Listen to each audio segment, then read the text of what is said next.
കേന്ദ്രമന്ത്രിയായിരുന്ന A രാജ അടക്കമുള്ള രാഷ്ട്രീയ പ്രമുഖരും ഉന്നത ഉദ്യോഗസ്ഥരും ആരോപണ വിധേയരായ 2G കേസിൽ CBI പ്രോസിക്യൂട്ടറായിരുന്ന AK സിംഗിനെയാണ് പുറത്താക്കിയത്.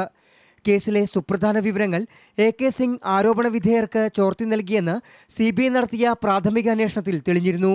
ആരോപണ വിധേയനായ യൂണിടെക് MD സഞ്ജയ് ചന്ദ്രയും പ്രോസിക്യൂട്ടറും തമ്മിലുള്ള ടെലിഫോൺ സംഭാഷണം ചോർത്തിയ CBI ഇക്കാര്യം ശരിവച്ചു.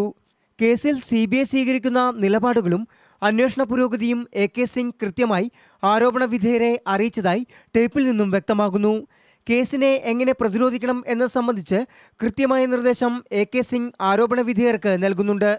ഈ സാഹചര്യത്തിലാണ് പ്രോസിക്യൂട്ടർക്കെതിരെ നടപടി ആവശ്യപ്പെട്ട് കേന്ദ്ര നിയമ മന്ത്രാലയം, കേന്ദ്ര വിജിലൻസ് കമ്മീഷണർ എന്നിവർക്ക് CBI ഡയറക്ടർ കത്തെഴുതിയത്. കേസിൽ നിയമ നടപടി നേരിടുന്ന 14 പേർക്കും AK സിംഗ് വിവരങ്ങൾ ചോർത്തി നൽകിയിട്ടുണ്ടാകുമെന്ന വിലയിരുത്തലിലാണ് CBI. വിവിധ കേസുകളിൽ CBI പ്രോസിക്യൂട്ടർമാരും പ്രതികളും തമ്മിൽ അവിശുദ്ധ ബന്ധത്തിൽ ഏർപ്പെട്ടിരിക്കാം എന്ന സംശയത്തിന് ആക്കം കൂട്ടുകയാണ് പുതിയ സംഭവം. അതേസമയം 2G കേസ് അന്വേഷിക്കുന്ന സംയുക്ത പാർലമെന്ററി സമിതി ഇന്ന് യോഗം ചേരും. ധനമന്ത്രി P ചിദംബരത്തെ JPCക്ക് മുമ്പാകെ വിളിച്ചു വരുത്തണമെന്ന് BJP ആവശ്യപ്പെടുന്ന സാഹചര്യത്തിലാണ് യോഗം.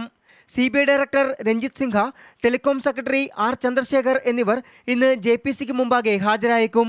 India vision, New Delhi.